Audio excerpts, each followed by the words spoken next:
Welcome everyone to my video on how to play the game of Hanabi. This is quite possibly the most strategic game on the market, and we're going to get into all the rules, how to play start to finish. By the end, you're going to be in love with this game, quite possibly addicted to this game. So let's jump right in, how to play the game of Hanabi. This one is green. All right, so what is the game of Hanabi? It is a strategic co-op game, which means you basically either win or lose together as a team. And the interesting thing about this game is most people have either maybe heard about it or maybe they've played it, but have really only played the beginner version, which means they just play the game right out of the box. They don't play the advanced version. This video, we're going to just cover all the rules to help you get to that point where you can just play the game at a beginner level. Later, we'll touch on in other videos how to play an advanced version with a convention. That's where the fun really begins. But for now, I want to give you at least everything you need to where you can just jump in and start playing the game and enjoying it. One of the interesting things about this game is, unlike most strategic games, you actually don't know what you have and you know what everybody else has. And everybody else is in the same boat. Whereas most games, it's you versus the other person. You know what you have. They don't know what you have. This is the complete opposite, and it really is what sets it apart from any other game out there that I know of. One last thing to remember.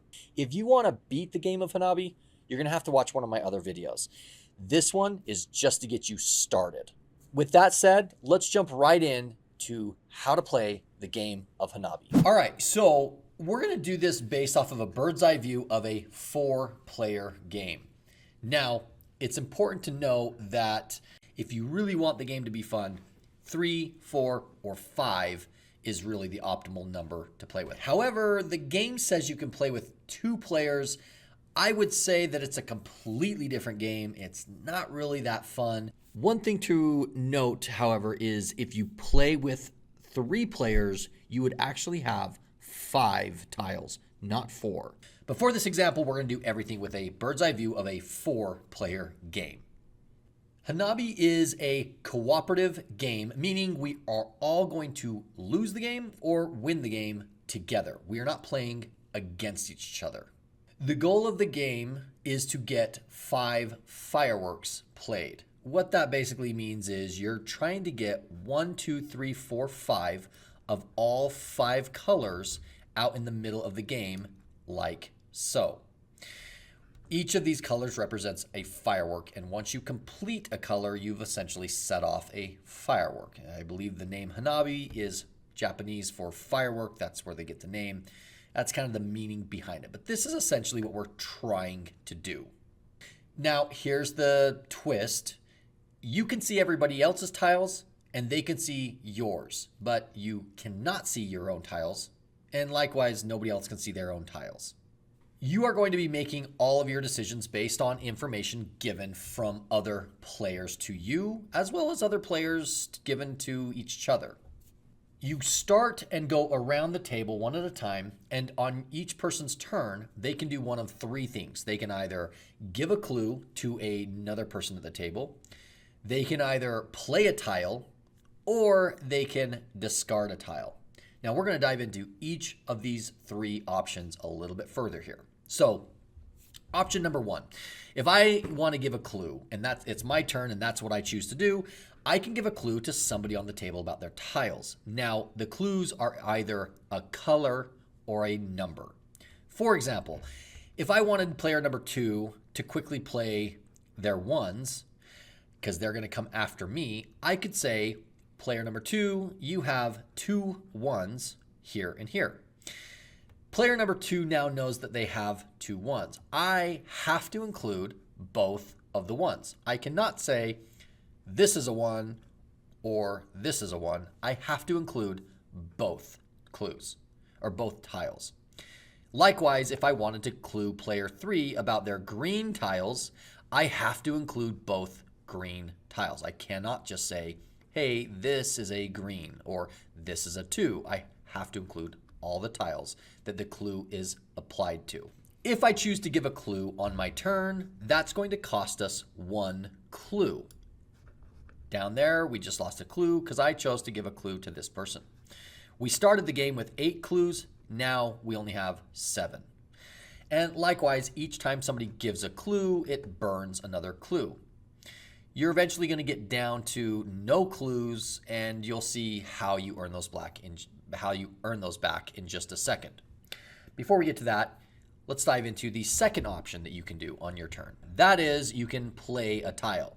So on my turn, if I had told player number 2 that they had these 2 tiles were 1s, used up a clue, bringing us down to 7. Player number 2, on their turn, they could choose to play one of these tiles. So they might choose to grab this one and bring it out here, set it on the board. And now we have the white 1 is played, which means the white 2 is now in position to be played. So once this person's played a tile, they only have 3 left in their hand. They have to draw a new tile. And they would grab it from whatever you call this over here, your tile yard or boneyard, I think, or whatever people call this. I don't know. But they would essentially just grab a tile. They'd bring it over here to their hand, drop it back in, and now they're back to 4 tiles.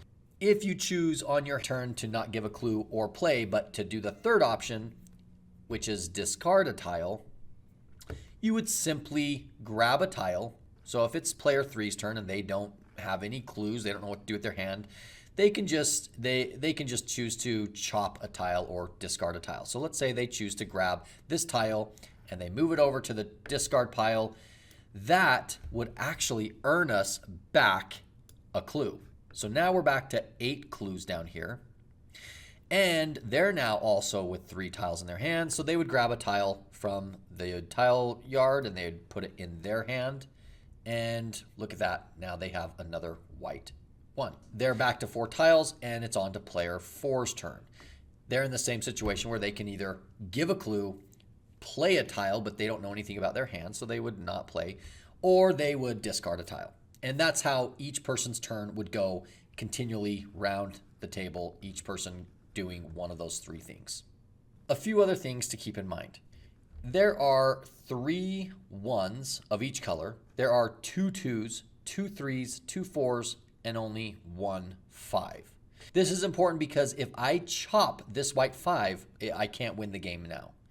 However, if I chop a white 4, I still have another white 4 somewhere in the deck that can come out and I can still complete the white stack.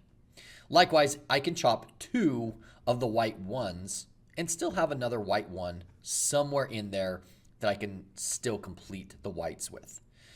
So keeping in mind the number of each tile is very crucial because you want to make sure nobody accidentally chops a 5 or chop 2 of the same tile. Now, the game is over when either you win by getting all of the tiles, which I already showed earlier, like so, or the game ends if you accidentally chop a 5, like so, and then you can't win. Now, if you decide to play a tile on your turn, and let's say player 4 it's their turn, and there's no tiles have been played, and they try to play this tile, well, obviously there's no red 1, so this tile would be considered a invalid tile. Therefore, we would receive 1 of the 3 strikes. And 3 strikes, game over, you lose. Also, that tile, you just simply put it in the discard pile. Make sure you can still look at these tiles, and so that helps you do deductive reasoning throughout the game so you know what tiles have been discarded and what tiles are in people's hands. That's a big part of the game.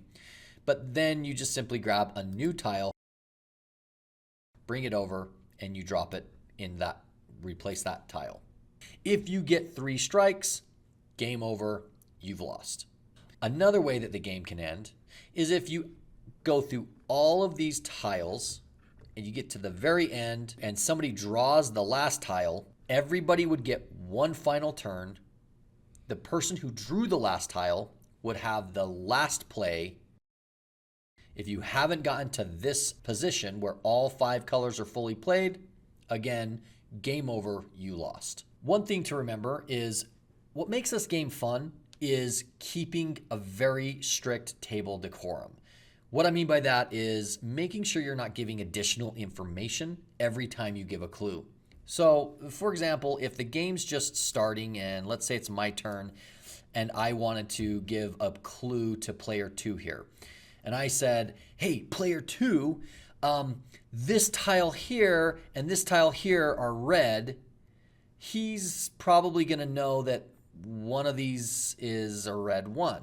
Whereas if I said, player three, I don't know, this tile's green, my tone and the excitement or lack of excitement in the way I give a clue is really going to give a lot of information that can otherwise be considered cheating. It's going to basically tell the person play the tile or not the tile, or don't play the tile. And you want to avoid those because that's kind of where the fun is in this game, is trying to beat the game with strict table decorum and following the rules. It's much more satisfying than basically just encouraging people to play tiles without really giving them the proper information through the channels of the rules.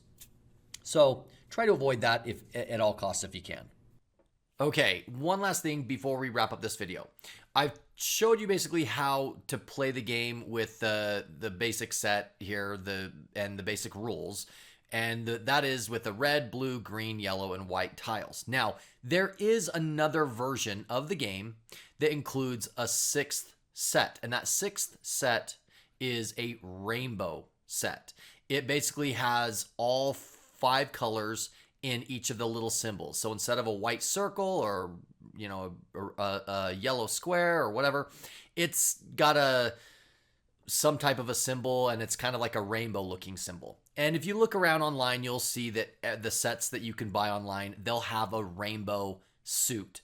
I didn't include that in this video because I want to just teach you how to play the game in its simplest form, and then we work up to the rainbow suit. But for now, I just want you to be able to play the game in an easier version. The rainbow suit gets a lot more complex, and I think for people that are just wanting to get into the game and learn how to play, it's better to just start with the 5 basic colors. So in other videos that I'll be putting out, we'll get into the rainbow suit, how to play with it, how to include it in the more advanced version and all that. But for now, just enjoy it with the 5 sets like this. And then for down the road, you can watch the other videos if you want to start including the rainbow set. Okay, so there you have it. Those are the rules for Hanabi. Go out, play the game, have fun. But remember, what I've shared here is just the beginner version. There is another way to play it, which requires a convention, and it's a much more advanced method of playing the game where you actually can beat the game. I'm going to just tell you right now, if you just play the way I've shared in this video, you're not going to win the game. It's almost mathematically impossible. If you want to play and try and beat the game, watch for my other videos. You're going to see they're going to go in depth into our convention, our clues, and some really extreme, highly advanced methods for how we have outsmarted the game and quite frankly, play the game in a much more fun and highly strategic manner. So start here and move on to those ones, and I think you'll have fun in both methods. But just keep in mind that if you just choose to stick with the stuff you've learned in this video, it is still just the beginner method.